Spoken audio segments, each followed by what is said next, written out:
Hello and welcome back to House of Crime. Today's story is going to take us to Scotswood, England, a suburb of Newcastle upon Tyne in England. The population as of 2011 was only about 12,000 people. It's a pretty quiet place with not much going on, but back in the day it was the site of a number of coal mines. As of today, it only has about 2 nursery schools, 7 to 8 schools serving children of different ages and needs, and really not much else. Back in 1968, though, it became famous for being the site where 2 young toddlers were strangled to death by a child. That little girl later became one of the most famous child serial killers in history. She was convicted of murder at just the age of 11 after she had admitted to killing multiple times. Police noticed that she had taken a particular enjoyment in the aftermath of deaths that had happened in the area, and that ultimately led to her confession and being caught. Her name is Mary Bell, and she's still around today. Mary Bell was the daughter of Betty McCricket, who had her when she was only 16 years old. Betty was a prostitute and an alcoholic. Mary Bell's upbringing could be described as horrific at best. Her mother subjected Mary Bell to sexual and physical abuse from a very early age. She also didn't even want Mary Bell from the moment that she found out that she was pregnant. She reportedly told doctors, "Take that thing away from me," as soon as she saw Mary Bell after being born. Mary Bell's mother would often take quote-unquote business trips, leaving Mary Bell at home for long periods of time. The only time really Mary Bell would get some peace away from the abuse from the hands of her mother. Mary Bell's mother treated her horribly, and even Betty's own sister once caught Betty trying to give Mary away to a random woman. Mary Bell's aunt intervened and stopped this from happening. Family members also reported that Betty once tried to kill Mary and attempted to make it look like an accident. Strangely though, Betty would refuse any offers from family members to take Mary Bell so that she wouldn't have to raise her. But for whatever reason, she refused each time. It is speculated that Betty may have suffered from Munchausen syndrome, where caregivers exaggerate or flat out lie about health problems of their dependents to gain sympathy and attention from others. One time, family members even reported that Betty had told family members that Mary Bell had been hit by a truck and died. It seems as though that Betty's family had become numb to her lies and stories that she had been making up. Considering all of that, it should also be noted that Mary Bell was strangely accident-prone. One time, her mother reported that Mary Bell had somehow fallen out of a window. Was she pushed? Also, side note, in that fall, Mary Bell had actually incurred prefrontal lobe damage, which could account for some of her behavioral issues later on in life. Definitely not an excuse, but just something to consider and keep in mind. So then, on another occasion, her mother said that Mary Bell had somehow gotten a hold of painkillers and overdosed by taking the entire bottle. Was it true, or was her mother just trying to murder her own daughter like family members had reported? Or was she just trying to cause injury to Mary Bell to gain sympathy from others? Either way, there's no denying that Mary Bell was in a very severely abusive situation.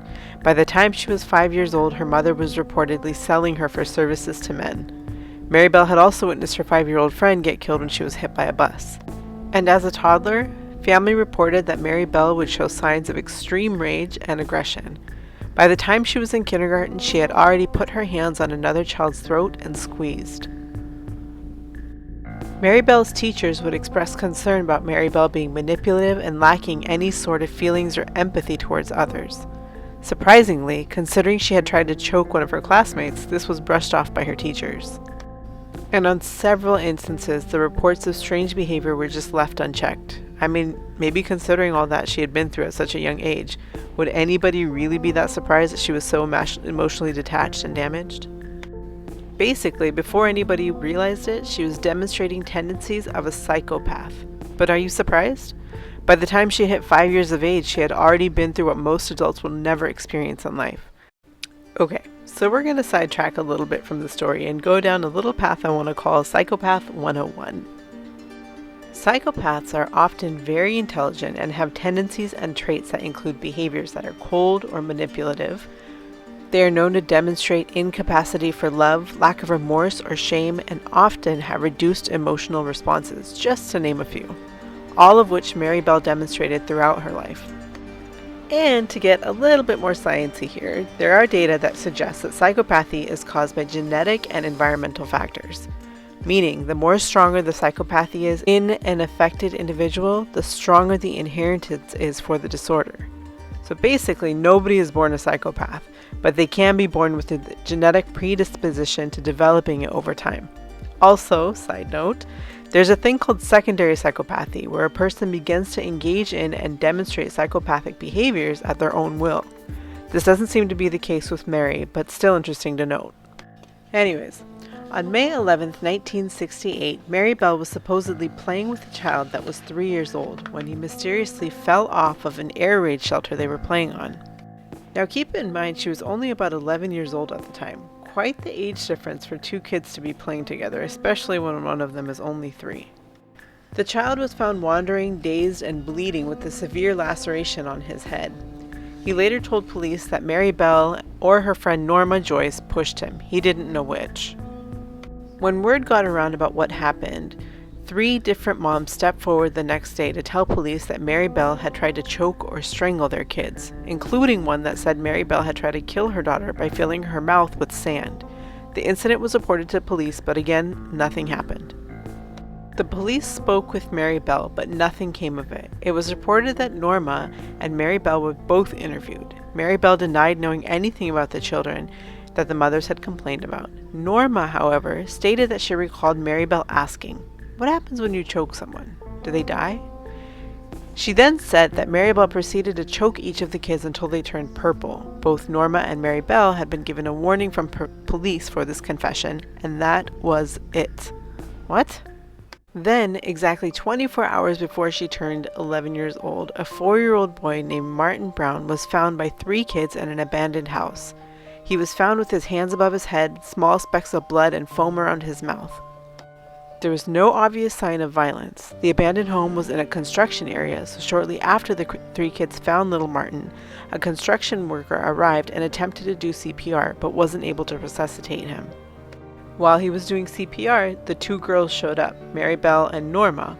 Both girls were quickly shooed away from the abandoned house, and instead of leaving, they went and knocked on Martin's aunt's house door and told her that one of her sister's kids had been in an accident. They said, "We think it's Martin, but we can't tell. There's blood all over the place." It was later reported that an empty pill bottle was found close to Martin's body, so it was thought that his death was an accident at first. The next day, a local nursery was broken into. Now remember, as of 2011, there's only 2 nurseries. The inside of the nursery was vandalized. Books were torn, tiles were peeled off the roof, desks were turned over, and inks were smeared all around the property. There were also 4 handwritten notes, one of which claimed responsibility of Martin's murder. The police dismissed it as a sick joke or a prank and didn't look into it any further. Then, 2 days later, right before Martin's funeral, Mary Bell and Norma showed up at Martin's house and knocked on the door. When Martin's mother answered, the girls asked to see Martin. When Martin's mother replied that they couldn't see him because he was dead, Mary Bell's response? "Oh, I know he's dead. I wanted to see him in his coffin." Now, imagine being that little boy's mother, knowing that people are talking about Mary Bell and her evil tendencies, suspecting that she might have had something to do with the death of her son, only to have this creepy little child show up at your door asking to see him dead. So then fast forward 2 months later, a little 3-year-old boy named Brian Howie was playing outside with his dog. He was also with one of his siblings. Mary Bell and Norma were also there. When he didn't return home later that afternoon, concerned family members and friends started searching for him. Also, just wondering, why was the 3-year-old off playing alone and expected to return home by himself? I mean, I guess things were just different back then. But either way, that night, his body was found between concrete blocks in a waste yard. Whoever did this made an attempt to hide his body. His lips were blue, there were scratches and bruises all over his body, and a broken pair of scissors were laying by his feet. Now, as a result of Brian's death, a huge manhunt ensued. People everywhere were on edge in this little town and scared for their kids. At first, police were searching for a creepy middle-aged man with a dodgy mustache. They couldn't have been further from the truth. Eventually, over 1,200 kids were questioned in hopes that at least one of them saw something suspicious that could tip off the police. 2 of those kids included Mary Bell and Norma. the two seen playing with him and already under suspicion of many because of the reports from the various mothers. Further disturbing was that when Brian's autopsy report came back from the coroner, it was reported that he had been killed by strangulation and that the letter M had been carved into his stomach with a blade. Even more shockingly, there was little force used in the attacks, and the coroner reported it was most likely a child who had committed the murder. Now, given this information, the attention again turned to Norma and Mary Bell. Upon interviewing them again, Norma seemed overly excited about his death, while Mary Bell seemed more calculated in her responses, something that didn't sit well with detectives and definitely didn't go unnoticed. Her unusual responses and demeanor to the deaths was putting the spotlight on her more and more. During the interview, Mary Bell messed up and stated that she remembered seeing an 8-year-old local boy playing with Brian and that he had a pair of broken scissors with him. This tipped off the police because only they knew about the broken scissors. They had not provided that information to anybody outside of the investigation. And the boy that she had tried to frame had an alibi with multiple witnesses. A month after the incident with Brian, Norma's parents contacted police and said that Norma wanted to confess something that she knew regarding the events leading up to Brian's death. Norma then informed police that Mary Bell had taken her to the spot where Brian's body was found and showed her his body, after Mary Bell had already killed him. This was on the day that he was found. Police then questioned Mary Bell and Norma again and were finally able to get a full confession from Norma regarding the events. On the day of Brian's funeral, a policeman was horrified when he had seen Mary Bell was laughing and rubbing her hands together in excitement when the coffin was brought out. He decided right then and there that she needed to be interviewed yet again. It was at that time that police got their final confession, and both girls were then charged with murder that evening. Mary Bell had tried to blame Norma for the events and vandalism at the nursery, and Norma tried to blame Mary Bell. After their arrests, both girls were evaluated by psychologists. Norma was found to have intellectual delays and was found to be easily influenced or manipulated. Mary Bell, on the other hand, was found to be bright yet cunning. She was later diagnosed with psychopathic personality disorder. On December 17th of that year, Mary Bell was convicted of manslaughter and Norma was acquitted of all charges. Mary Bell was incarcerated until she escaped for 2 days. She was caught and arrested again and was found with dyed hair in an attempt to disguise her identity. During her trial, she actually said, and I quote, "If I was a judge and I had an 11-year-old who'd done this, I'd give her 18 months. Murder isn't that bad. We all die sometime anyway." She also reportedly told a policewoman who was guarding her that she wanted to be a nurse so that she could poke people with needles. She said she liked hurting people.